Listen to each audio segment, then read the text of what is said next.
Mi padre me llamó fracasado por querer abrir un restaurante. Años después, quiere dárselo a mi hermano. Pero esta vez. Bienvenidos a mi canal, amigos. Por favor, suscríbanse a mi canal. Y ayúdenme a cumplir mi sueño de llegar a los 200 suscriptores. Mi padre me llamó fracasado el día que le conté que abriría un restaurante solo. No hubo dudas en su voz, ni siquiera una sombra de preocupación, solo desprecio seco, como quien lanza una sentencia definitiva.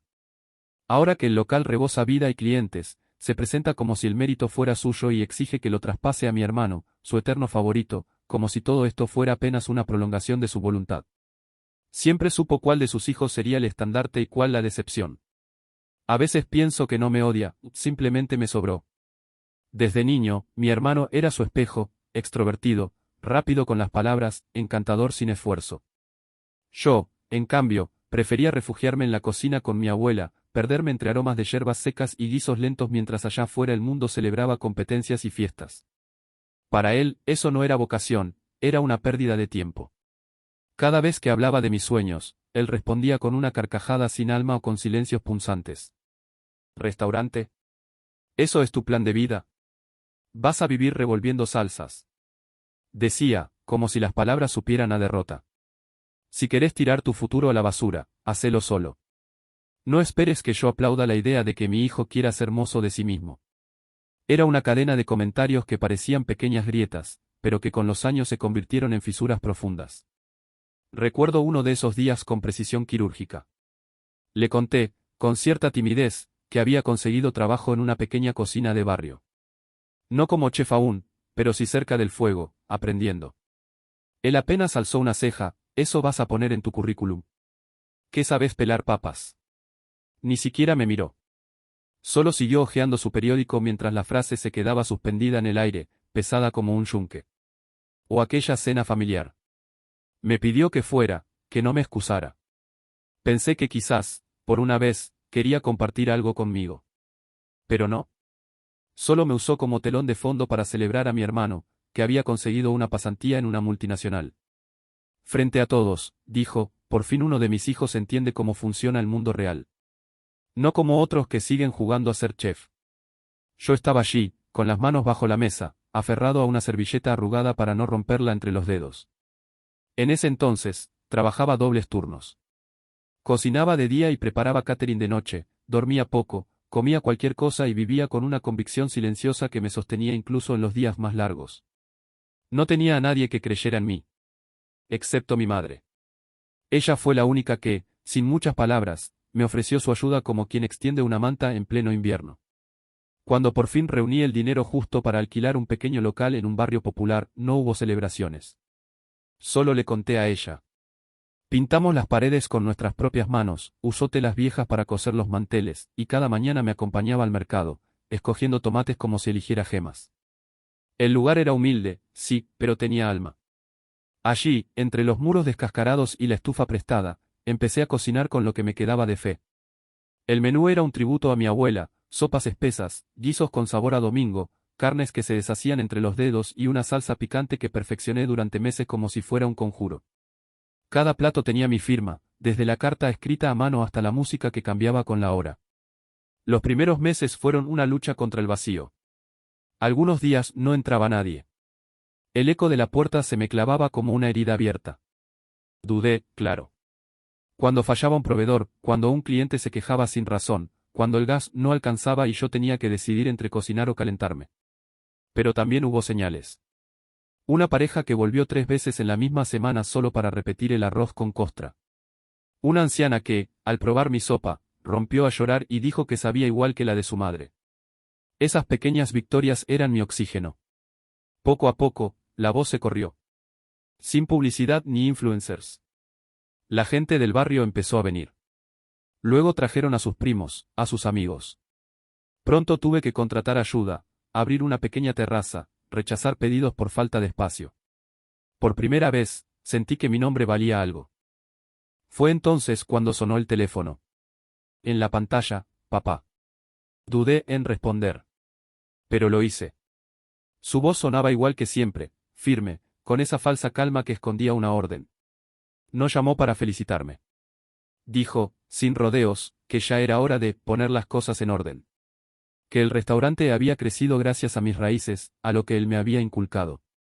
Que lo justo ahora era compartirlo con mi hermano. Respiré hondo. No dije nada. Pero apreté el celular tan fuerte que casi escuché el crujido. Lo que realmente quería decir, aunque lo disfrazó con rodeos, llegó al final, que lo más razonable era cederle el restaurante a mi hermano. Que estaba desperdiciado en una oficina gris, y que su perfil podría llevar el local a un nivel más profesional. Me apoyé contra la barra, con los nudillos marcando la madera. ¿Cómo responder a algo tan grotescamente absurdo? Con una carcajada. Con un grito. No dije nada.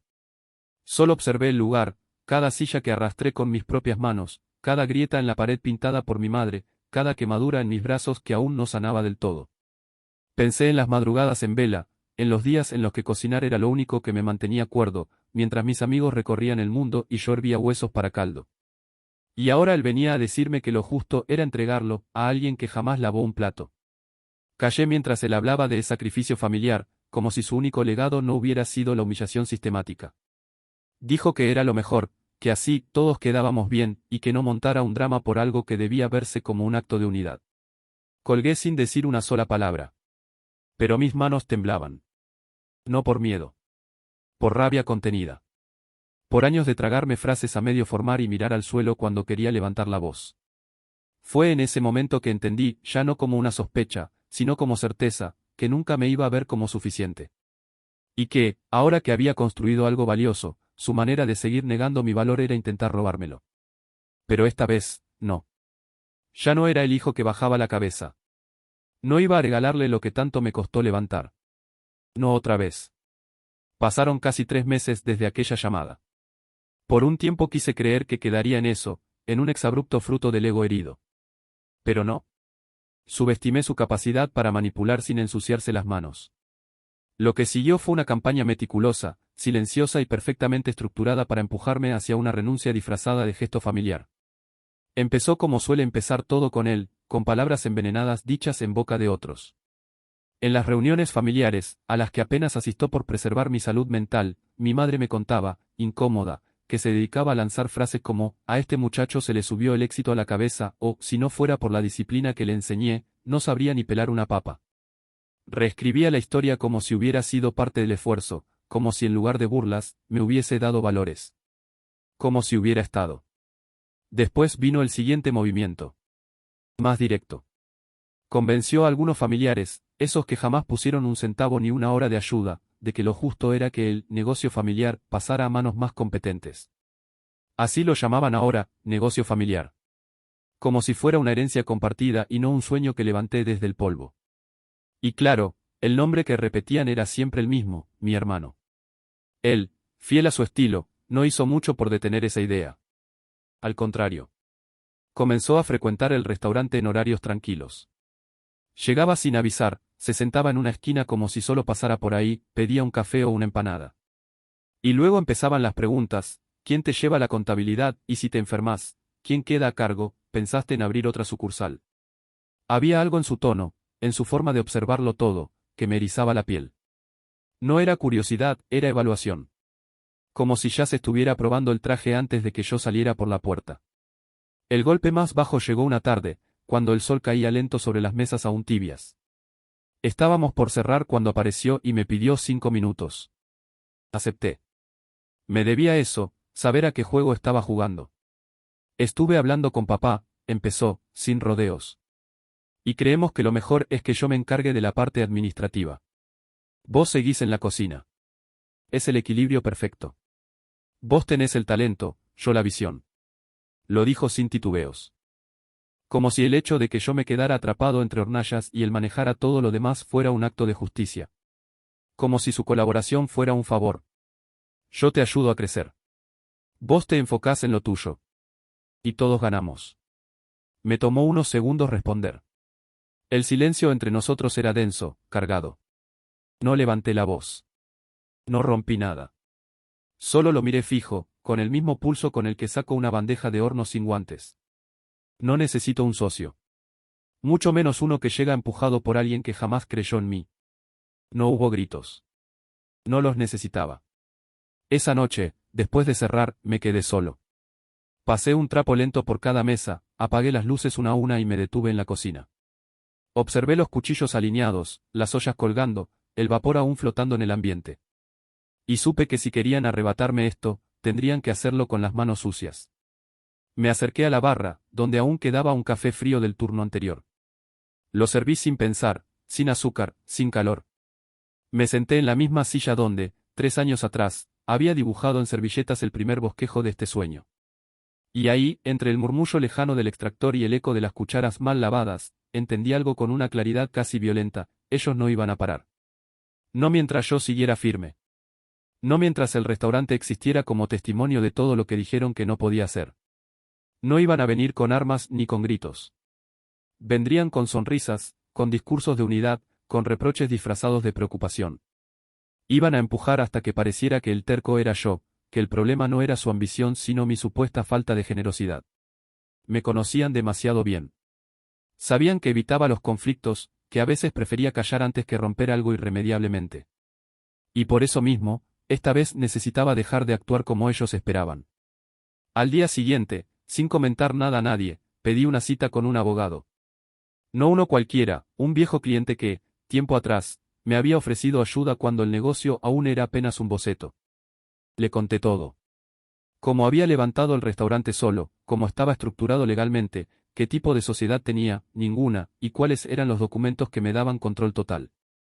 Revisó cada papel con meticulosidad quirúrgica. Luego, levantó la vista y me dijo: lo tenés en regla. Bien hecho. Pero esto no es solo legal, es emocional. Cuando la familia presiona, los papeles se convierten en armas, o en escudos.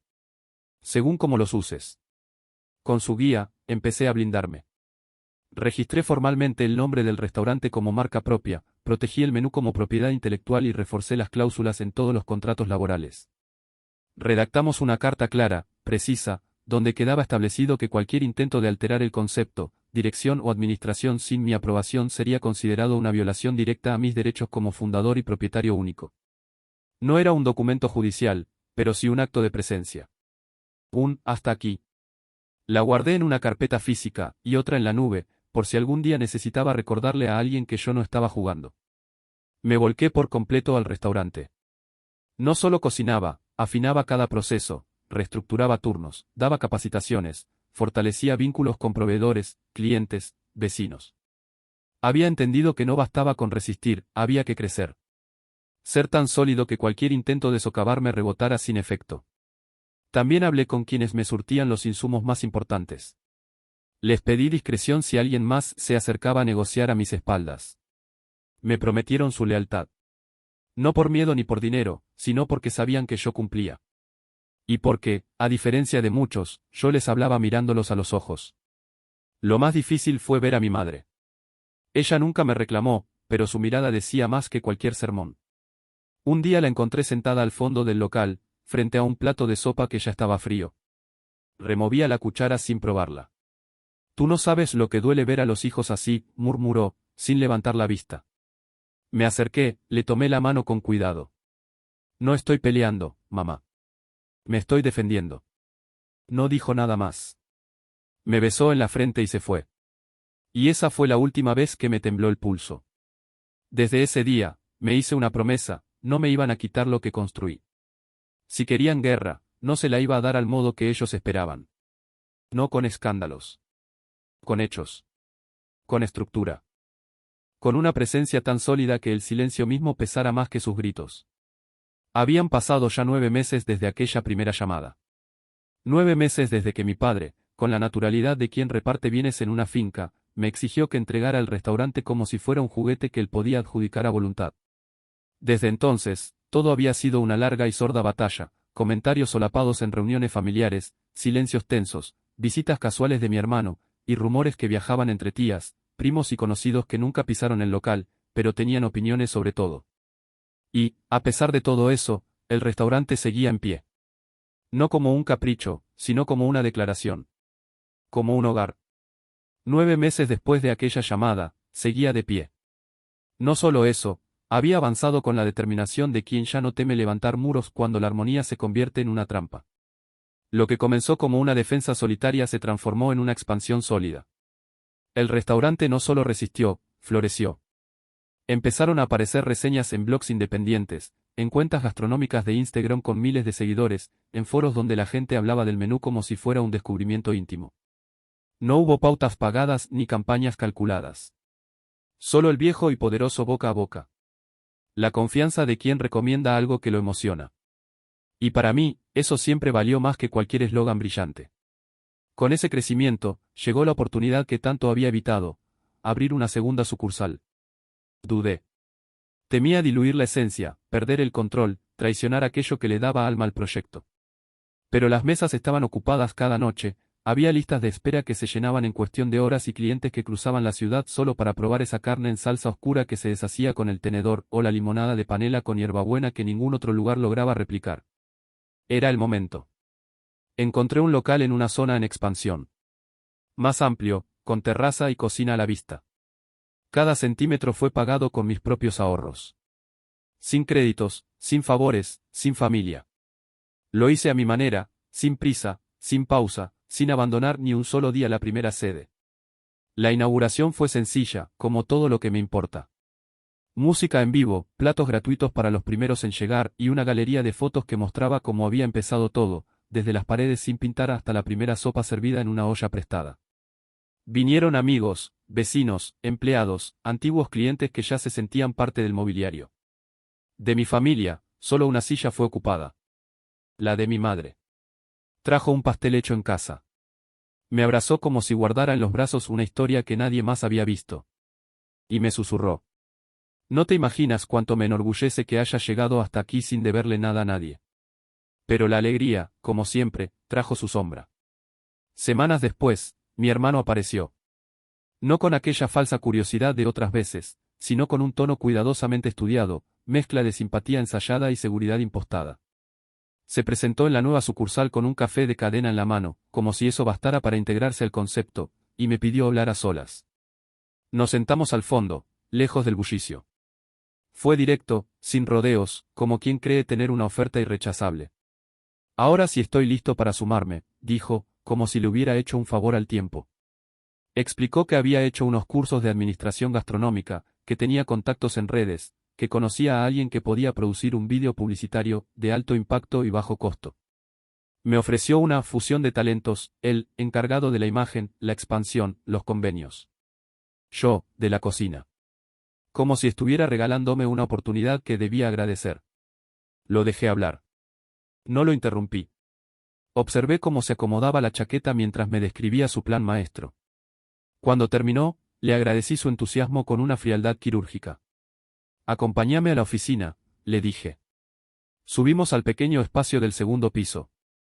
Apenas un escritorio, un par de sillas, una pizarra con anotaciones de pedidos y una carpeta que llevaba meses esperando ese momento. La abrí despacio. Uno a uno, le mostré los documentos, escritura de constitución, registro de marca, contratos laborales, cláusulas de propiedad intelectual, protecciones legales que blindaban cada rincón del restaurante. Cada hoja tenía mi nombre. No había vacíos, ni copropietarios, ni espacios grises por donde se pudiera colar. Su sonrisa se fue apagando, lentamente, como una vela expuesta al viento. Revisó los papeles en silencio. Esperaba encontrar una rendija. No la hubo. Entiendo, murmuró al final, con una mueca más cargada de cálculo que de resignación. No hay mucho que pueda hacer, ¿verdad? No era una pregunta real. Era una advertencia disfrazada. Sabía que no podía atacarme desde lo legal, ni colarse por la puerta grande. Así que, como siempre, intentaría entrar por las grietas de lo emocional. Y por primera vez, me sentí preparado para eso también. Pocas semanas después, mi padre empezó a frecuentar la sede original del restaurante. No como cliente. No como padre. Como testigo. Se sentaba en la misma mesa del fondo, la espalda recta, las manos cruzadas o aferradas a una libreta que sacaba de vez en cuando. No pedía nada. No saludaba. Solo observaba. Evaluaba con la mirada a los meseros, recorría con los ojos cada movimiento en la cocina, como si estuviera auditando un terreno que creía, en algún nivel, le pertenecía. Algunas veces grababa con el celular. Otras, anotaba en silencio. Una tarde no aguanté más. Me acerqué y le pregunté sin rodeos. ¿Qué estás haciendo? Levantó la vista con calma calculada. Estoy tratando de entender por qué funciona tan bien este lugar. Lo miré sin pestañear. Porque aquí hay verdad. Y eso no se imita. No se fuerza. Hizo un gesto con la cabeza, uno de esos que no confirman ni niegan, solo disuelven el momento en ambigüedad. Se levantó y se fue. Fue ahí, exactamente en ese instante, cuando supe que ya no tenía sentido seguir poniendo la otra mejilla. Había pasado demasiado tiempo esperando respeto. Ahora lo iba a exigir, no con gritos, sino con claridad. Aprovechando que la nueva sucursal ya daba frutos y que las cifras nos permitían pensar en acciones más amplias, organicé un evento cerrado.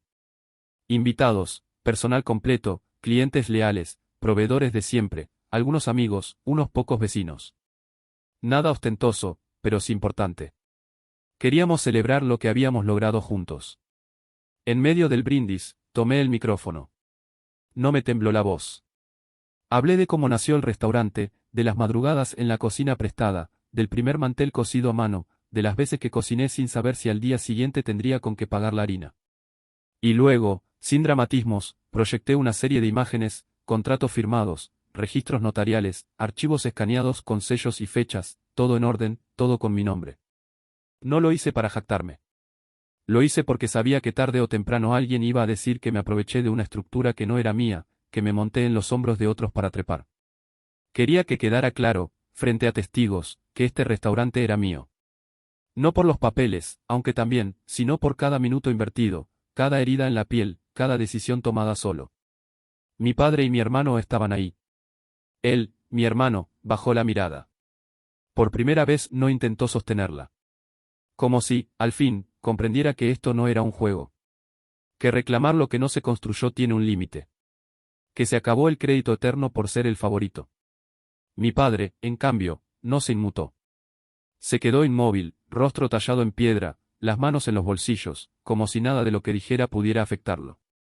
Al salir, se me acercó. Me habló en voz baja, sin rabia, sin ironía. Ya veo que no vas a ceder. No. No voy a ceder, le respondí. Y lo que más dolió no fue que quisieran quitarme algo. Fue que nunca pensaron en celebrarlo conmigo. Porque, en el fondo, no les duele estar fuera del proyecto. Les duele que lo haya logrado sin ustedes. No respondió. Solo se alejó. Esa noche entendí que la guerra silenciosa había terminado. No porque alguien hubiese ganado. Sino porque por fin entendieron que yo no iba a moverme. Que si querían arrastrarme, tendrían que hacerlo contra estructuras demasiado firmes. Pero también supe que eso no significaba paz. Solo una nueva etapa, más hipócrita, más disfrazada. Las sonrisas empezarían a tener filo. El daño ya estaba hecho. Y yo, por fin, tenía claro que este restaurante no era solo un negocio. Era mi territorio. Mi historia en forma de estufa, cuchillo y mantel. Mi voz, cuando nadie más me dejaba hablar. Un año después de abrir la segunda sucursal, ya no se trataba solo de éxito. Era un testimonio. Una declaración escrita con salsa, con trabajo y con el silencio férreo de quien aprende a hablar con resultados. En ese tiempo no solo gané clientela fiel. Gané algo infinitamente más valioso, respeto. El de quienes cruzaban la ciudad por una sopa caliente. El de quienes trabajaban conmigo codo a codo. Pero, sobre todo, el mío. Porque después de tantos años caminando con la cabeza gacha por miedo a decepcionar, empecé a sostenerme con la espalda recta. Ya no sentía que debía demostrarle a nadie que valía. Lo curioso fue que, en medio de esa fortaleza, algo cambió. No por el éxito, sino por la claridad. Ya no cocinaba por rabia. Ya no trabajaba por revancha. Empecé a hacerlo porque quería. Porque ahora, al fin, me creía merecedor de todo lo que había construido. Con el tiempo, dejé de mirar hacia atrás. No por olvido, sino por elección. Al ver cómo todo fluía, cómo mis empleados hablaban con orgullo del lugar, cómo los clientes escribían mensajes diciendo que nuestros platos les traían recuerdos de infancia o les habían aliviado días pesados, entendí que el restaurante ya no era una respuesta. No era un grito de rebeldía ni una forma de compensar carencias antiguas. Era, simplemente, una declaración. La prueba viva de lo que se puede crear cuando uno deja de mendigar validación y empieza a hacer lo que sabe hacer. Fue desde esa claridad que germinó la idea de un nuevo proyecto. Algo más grande que las recetas, más profundo que el crecimiento empresarial. Ya no solo quería alimentar cuerpos. Quería alimentar futuros. Así comencé, en silencio, a trazar un plan. Un programa de becas para jóvenes con pasión por la cocina, pero sin recursos para estudiar. No era filantropía disfrazada de marketing. Era una deuda emocional con el chico que alguna vez fui, el que habría dado todo por alguien que le dijera, yo te ayudo a empezar. Me reuní con aliados, diseñé una estrategia austera pero efectiva, y en pocos meses armé un fondo que se financiaría con un porcentaje fijo de las ganancias mensuales de ambas sucursales. Ese dinero cubriría estudios técnicos, materiales y talleres para chicos del barrio que quisieran aprender lo que la vida, a veces, no enseña sin ayuda. No lo anuncié enseguida. Quería que el momento tuviera peso. Que significara algo. Elegí el aniversario del primer restaurante. Cerramos por un día. Decoramos el local con fotos de los comienzos, vídeos de los primeros meses, mensajes a mano de clientes y trabajadores. Invitamos a los que estuvieron desde el principio, el repartidor que me prestó su carrito, la señora de la esquina que me vendía frutas a precio de barrio, los primeros comensales que apostaron por una sopa servida con más fe que recursos. El ambiente era cálido, íntimo. Música suave. Olor a pan recién hecho y memoria. Cuando tomé el micrófono, sentí que las manos me temblaban. No por miedo. Por todo lo contenido. Hablé desde donde más dolía y a la vez, desde donde más se había sanado. Conté cómo había empezado, lo que costó, lo que dolió. Hablé, sin nombres, de lo difícil que es seguir creyendo en uno mismo cuando los que más cerca están son los primeros en sembrarte la duda. Dije que no todos tienen una red de apoyo, pero que si uno logra resistir los primeros kilómetros solo, la vida, a veces, empieza a tender puentes. Y entonces lo anuncié. El programa. Las becas. El porqué. Lo dije sin adornos, pero con el corazón expuesto. La ovación fue larga. Genuina. Y por primera vez, sentí que el dolor había servido para algo que no doliera. Lo inesperado fue ver a mi hermano entre los asistentes. Había llegado solo, sin avisar, y se mantuvo al fondo durante todo el evento. Al terminar, se me acercó. Tenía una expresión incierta, como si aún no supiera qué estaba sintiendo. Me dio un abrazo breve, algo torpe, y dijo que quería hablar sobre el proyecto. Mi primer impulso fue el escepticismo. Lo miré con la misma cautela con la que se observa una herida vieja que amenaza con abrirse. Pero su voz tenía otra textura. Dijo que, desde que se había enfriado todo, había empezado a ver las cosas desde otro lugar. Que por primera vez había mirado de verdad el trabajo que hacía, el esfuerzo que implicaba, y que comprendía, por fin, que no era un golpe de suerte, ni una pose, ni una rabieta de hijo contrariado. Me pidió disculpas. No fue un discurso elaborado. Fue breve. Pero se sintió real. Dijo que no quería meterse en el restaurante. Que sabía que ese lugar ya no tenía una puerta abierta para él. Pero que, si necesitaba ayuda para que el programa funcionara, él quería sumarse. Tú tienes el corazón de esto. Yo puedo ayudarte a que funcione, dijo. No respondí de inmediato. Lo pensé. No acepté por nostalgia. Tampoco por ternura. Lo hice porque entendí que, quizás, era mejor tenerlo cerca bajo mis reglas que viéndolo intentar colarse desde afuera. Pero le dejé todo claro. Nada de operaciones. Nada de proveedores ni personal. Nada que tocara el alma del restaurante. Solo logística del programa. Todo pasaría primero por mí. No era desconfianza, era límite. Y por primera vez, él asintió sin discutir. Aceptó sin dudar. Y en los meses que siguieron, cumplió. Mi hermano, por primera vez en mucho tiempo, se volvió útil. No por su apellido, no por la imagen que los demás siempre habían inflado, sino por lo que hacía. Se involucró a fondo, armó estructuras, visitó escuelas, entrevistó candidatos con seriedad, cuidando que el entusiasmo no le nublara el criterio. No pedía reconocimiento. Solo trabajaba. Y por eso, lentamente, empecé a mirarlo distinto. Ya no como el favorito, sino como alguien que, aunque tarde, empezaba a ganarse su lugar con hechos. Mi padre, en cambio, guardó silencio. Fue invitado al aniversario como cada año, pero no apareció. Envió un mensaje a través de una tía, tenía compromisos, esperaba que todo hubiera salido bien. No me sorprendió. Él siempre había sido más hábil con las ausencias que con las palabras. Pero una semana después, apareció. No llegó como antes, con ese gesto frío de fiscal encubierto. Esta vez había algo diferente. Se sentó conmigo. Pidió hablar. Dijo que había visto el anuncio del programa en redes. Que, aunque no lo iba a admitir en voz alta, sentía algo parecido al orgullo. Lo dijo bajando la mirada, como si le costara cargar con esa palabra. Pero no tardó en volver a su terreno. Como quien comenta al pasar, deslizó la idea de tener una participación simbólica en el restaurante. Dijo que, por todo lo vivido, por el apellido que figuraba en el cartel, sentía que algo suyo debería estar reflejado ahí. Lo escuché. No porque esperara algo nuevo, sino porque esta vez estaba preparado. Le hablé con calma. Sin rencor, pero sin disfraz. No te voy a mentir ni a endulzar la historia. Este restaurante no existe gracias a vos, sino a pesar de vos. Aprendí mucho en el camino, sí, pero sobre todo aprendí a proteger lo que es mío. Ya no busco tu aprobación. Y aunque me duela, tampoco la necesito. Le ofrecí un café. Lo aceptó. Se lo tomó en silencio. Y se fue. Desde entonces no volvió a tocar el tema. A veces pasa por el local. Se sienta en la misma mesa de siempre. Observa un rato, luego se va. No sé qué piensa. Tampoco me quita el sueño. El restaurante sigue. Late. El programa de becas ya tiene egresados. Jóvenes que no solo aprendieron a cocinar, sino a creer que merecen una oportunidad. Y yo, por fin, siento que todo este camino no fue solo una historia para contar, sino un punto de partida para que otros también puedan contar la suya. 1 año y medio después de haber abierto la segunda sede, y 6 meses después de poner en marcha el programa, mi vida se había transformado por completo. Lo que alguna vez fue un proyecto sostenido con manos temblorosas y jornadas interminables, se había convertido en una estructura firme, viva, con identidad propia. 2 restaurantes funcionando con estabilidad. Más de 20 personas trabajando entre ambas sedes.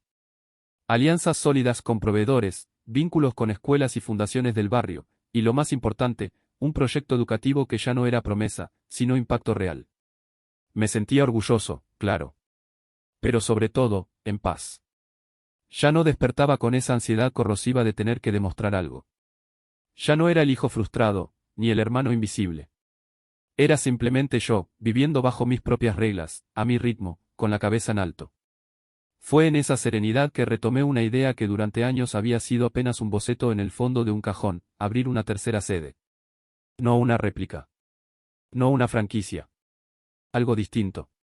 En una zona estratégica de la ciudad, dentro de un nuevo mercado gastronómico diseñado para emprendedores del rubro, un espacio moderno, compartido, vibrante, con una clientela joven y diversa. El concepto era simple, locales con identidad, unidos por áreas comunes. Flujo constante de gente. Diversidad de estilos. Algo que, años atrás, me habría intimidado. Pero ahora tenía los recursos, el equipo y la claridad para hacerlo sin poner en riesgo lo que ya había construido. Y lo más importante, ya no lo hacía por necesidad. Ni por revancha. Lo hacía por gusto. Por amor a lo que hago. Por la certeza de que no hay mejor legado que convertir lo que te dolió en algo que alimente a otros. Porque, al final, eso fue siempre este restaurante, mi manera de decir que sí valía. Que no hacía falta ser el elegido para construir algo que importara. Y que, incluso cuando no te creen, podés aprender a creer en vos mismo. Y con eso, basta. El proceso fue largo, sí. Meticuloso. Tuve que adaptar recetas, rediseñar la carta, ajustar los tiempos de servicio y formar desde cero a un equipo nuevo para un formato más ágil, más veloz. Pero cada paso lo di sabiendo exactamente lo que estaba construyendo. Esa tercera sede no era una apuesta impulsiva ni un capricho disfrazado de ambición. Era la prueba de que todo lo que habíamos logrado no era suerte, ni una racha dorada, era estructura. Era visión. El día de la apertura, no hubo prensa, ni influencers, ni campañas previas.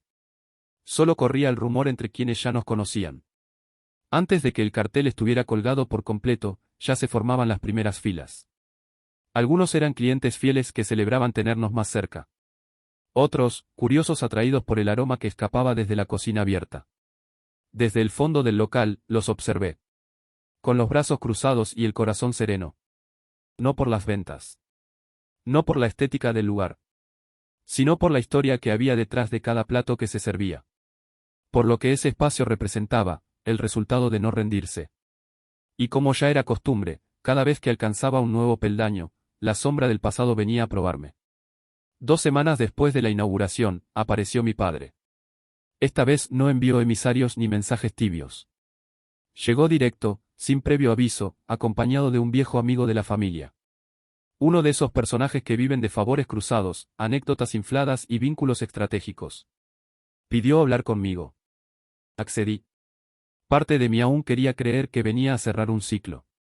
A reconocer, aunque fuera de manera silenciosa, lo que antes no supo ver. Pero no. Nunca cambia del todo quien nunca quiere hacerlo. Apenas nos sentamos, lanzó su propuesta con la naturalidad de quien se cree en derecho. Había estado reflexionando, dijo. Entendía mi postura. No quería quitarme nada. Pero sentía, según él, por el legado familiar, que era tiempo de que el apellido estuviera representado formalmente en el proyecto. No por él, aclaró, sino por lo que significaba el linaje, las raíces. Propuso nombrar una parte del restaurante en honor a nuestro abuelo, o incluso a él. Una sala privada, una sección del menú, una placa discreta. Lo que fuera. Algo simbólico. Después, casi como si fuera un apéndice sin importancia, sugirió discutir una pequeña participación accionaria. Un gesto, según dijo, que formalizara la pertenencia. No respondí de inmediato. No porque dudara, sino porque ya no me afectaba. Lo observé con la misma serenidad con la que hablo con los clientes que me piden cambiar un plato a último momento. Y le respondí con calma. Este restaurante no es una empresa familiar. Es un proyecto personal que se volvió colectivo, gracias al trabajo de personas que creyeron en mí cuando nadie más lo hizo. El apellido ya está ahí, cada vez que alguien me llama por mi nombre. No lo oculto. No reniego de él. Pero tampoco voy a convertir esto en un altar para aliviar culpas ajenas. Le conté, sin filtro, a dónde iban las ganancias. Le hablé del fondo privado que cubría la atención médica de mi madre, esa mujer que siempre estuvo, aún en silencio. Le hablé del programa de becas, de cómo cada joven becado era parte de una historia nueva. Y de cómo lo que quedaba lo reinvertía en cuidar al equipo y seguir creciendo. Le dije que no había espacio para egos, ni para homenajes vacíos. Que si quería participar, podía hacerlo como todos los demás, viniendo a comer, compartiendo una mesa, respetando lo que se construyó sin su permiso ni su aplauso. ¿No le gustó? Claro que no. Me miró con esa decepción fingida, como si yo fuera el hijo ingrato, el que no sabía honrar la sangre. Pero esta vez no hubo culpa que me rozara. Lo acompañé a la puerta. No le ofrecí explicaciones. No prometí nada. No necesité justificarme. Y él se fue. Como había llegado, sin entender, pero sin poder negarlo más. Mi hermano siguió vinculado al programa de becas. Y para mi sorpresa, una de esas que uno no espera pero aprende a recibir sin cinismo, su compromiso fue constante, honesto, silencioso. No hablaba por nadie. No se atribuía méritos. No opinaba sobre lo que no le correspondía. Se mantenía en su lugar y desde ahí, trabajaba. Por fin, sin competir, sin pedir aplausos, empezó a ser útil. No por el apellido. No por la historia. Por su hacer. Una tarde, mientras almorzábamos en una fondita cerca de una de las escuelas con las que colaborábamos, me miró entre bocado y bocado, y dijo: Me siento mal por haber querido quitarte algo que ahora entiendo no solo como un negocio, sino como parte de tu historia. Me agradeció por no haberlo dejado afuera. Confesó que, si hubiera logrado meterse a la fuerza, se habría sentido vacío. Que no habría sabido qué hacer con eso. Que se habría traicionado. Le respondí, sin adornos. No hice nada por vos. Te incluí porque funcionás. Porque haces las cosas bien. No por la sangre. Y creo que, más que un perdón, eso era lo que necesitaba oír. Desde entonces, nuestra relación empezó a cambiar. No con abrazos teatrales ni declaraciones grandilocuentes. Con pequeñas acciones. Con silencio compartido. Ya no éramos hermanos en competencia. Éramos dos personas que, por caminos diferentes, habían encontrado una intersección. No se trataba de borrar el pasado. Solo de no dejar que lo dictara todo. Mi padre nunca volvió a pedirme nada. No dijo una palabra sobre el programa ni sobre el nuevo local. Pero un día, sin previo aviso, apareció en la tercera sede. Se sentó solo en una de las mesas del mercado gastronómico, pidió un plato del menú y lo comió sin mirar hacia la cocina. Pagó, dejó una propina generosa y se fue. Sin saludos. Sin gestos. Y aunque nadie más lo notó, yo supe exactamente lo que había hecho. Era su forma, tardía, esquiva, silenciosa, de aceptar que ya no tenía control sobre nada. Que lo que alguna vez creyó dirigir, se le había escapado de las manos. Que su apellido ya no era llave ni sombra. Solo un dato. Pasaron 2 años desde aquella última conversación con él. Desde afuera, todo parecía estar en equilibrio, los 3 locales funcionando, el programa consolidado como una institución reconocida, la relación con mi hermano en calma, y la figura de mi padre cada vez más ajena a cualquier intento de apropiación. Pero dentro de mí, sabía que quedaba algo por cerrar. No con ellos. Conmigo. Porque durante demasiado tiempo, mi vida giró en torno a demostrar que valía. Que podía. Que no era un error. Que tenía voz. Y aunque en los hechos lo había probado una y otra vez, había algo que seguía latiendo en la profundidad, la necesidad de romper, de una vez por todas, el ciclo. No para que me aplaudieran. Para no tener que mirarme cada mañana con la sensación de estar todavía rindiendo examen. Fue en ese contexto, con el negocio sólido, el impacto social validado y una reputación construida sin atajos, que me llegó la invitación. Una revista gastronómica nacional quería entrevistarme. No era la primera vez. Pero hasta entonces siempre había dicho que no. No por vergüenza. Ni por modestia. Sino porque sabía que abrir esa puerta no era solo hablar de comida. Era volver a mirar cicatrices que ya estaban cerradas, pero aún dolían si se tocaban sin cuidado. Esta vez fue distinto. Quien me contactó quería hablar del camino. No del plato estrella. No del éxito. Del origen. De lo que costó llegar hasta ahí sin capital inicial, sin padrinos, sin contactos. De cómo se construye un sueño cuando nadie te deja usar ni una piedra del suyo. Acepté con una sola condición, no usar nombres reales. No por temor. Sino porque esta historia no necesitaba ser un ajuste de cuentas. Quería que se sostuviera por sí sola. La entrevista fue larga. Humana. Sin adornos. Hablé desde el inicio. Sin filtros. Conté cómo fui el hijo que nunca encajó. El que prefería ollas a partidos. El que levantó su primer restaurante entre turnos dobles y humillaciones disfrazadas de consejos. El que cocinó con las manos quemadas y el alma en vilo. Y aún así, nunca se detuvo. Porque lo único que nunca me faltó fue eso, el fuego. Cuando hablé del programa de becas, no lo hice para inspirar ni para impresionar. Lo conté como se cuentan las cosas que simplemente son, con naturalidad, con el tono llano de quien ha dejado atrás la necesidad de explicar su propósito. Mencioné a los jóvenes que, gracias a esa red silenciosa, hoy cocinaban en comedores, hoteles, o en sus propias casas con una dignidad distinta. Hablé de los proveedores del barrio, de los que antes se sostenían por semanas y ahora por años, porque supieron que su trabajo valía lo mismo que el mío. De los empleados que llegaron lavando platos y hoy lideraban equipos sin haber pisado una escuela de gestión. Todo eso, dije, era parte del mismo proyecto. No un restaurante. Una cadena invisible de cuidado. Y al final, como si la frase hubiera estado escondida durante años, se deslizó sin aviso. Mi restaurante no nació para vengarse de nadie. Pero con cada plato que sirvo, demuestro que los que alguna vez fuimos llamados fracasados, cuando nos levantamos solos, lo hacemos para quedarnos de pie. La entrevista salió en una edición especial. No era una nota cualquiera, era un mapa emocional. Fotos de las 3 sedes. Palabras de los empleados. Voces de los becarios. Recortes de mi historia. Y aunque nunca pronuncié los nombres de mi padre o de mi hermano, bastaba con leer entre líneas para entender que esa victoria no era contra nadie, pero sí desde algo. El efecto fue inmediato. Las reservas se multiplicaron.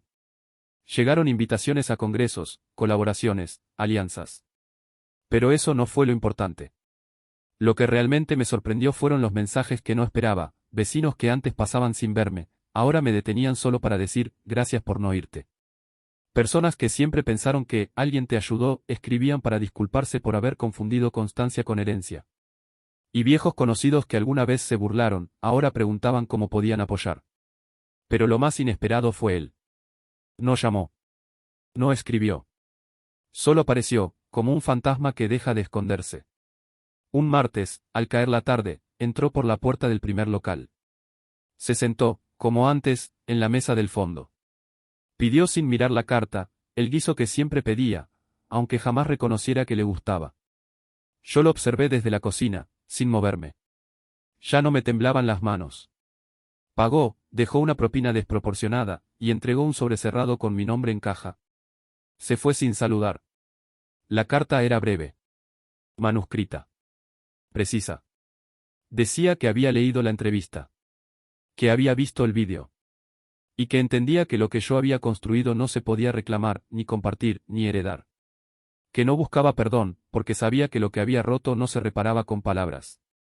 Pero si alguna vez, escribió, decidía dejarlo sentarse en mi mesa, no como padre, sino como cliente, él lo tomaría como una señal de que yo logré lo que él nunca supo hacer, soltar sin resentimiento. No lloré. No me partí. Solo cerré el sobre y lo guardé en una caja que conservo en la oficina. Junto al primer menú impreso, el recibo de la primera venta, y la tela manchada del primer mantel. No como símbolo de reconciliación, sino como marcador de un umbral. Un antes y un después. Porque esa carta, como muchas cosas en mi vida, llegó tarde. Y aunque no la rechacé, tampoco la necesitaba. Hoy, mientras escribo estas líneas en una esquina tranquila de la sede del mercado, rodeado de pizarras llenas de ideas, cajas de delivery esperando turno y la risa lejana del equipo que cocina sin saber que los escucho, no siento orgullo. Siento pertenencia. Este lugar es mío. No porque lo diga una escritura pública, sino porque conozco el olor de cada rincón, porque puedo decir exactamente quién entró por cada puerta, y porque en cada plato que sale, hay una versión de mí que no se rindió. Y aunque el ruido haya bajado y la batalla haya quedado atrás, todavía queda algo intacto. El fuego con el que empezó todo. Porque aunque hoy haya estabilidad, estructura y paz, en el fondo sigo siendo ese muchacho que aprendió a cocinar en silencio, sin saber que un día ese mismo silencio se convertiría en su voz. No es una historia de revancha. Es una historia de pertenencia ganada. Y nadie, absolutamente nadie, va a quitármela.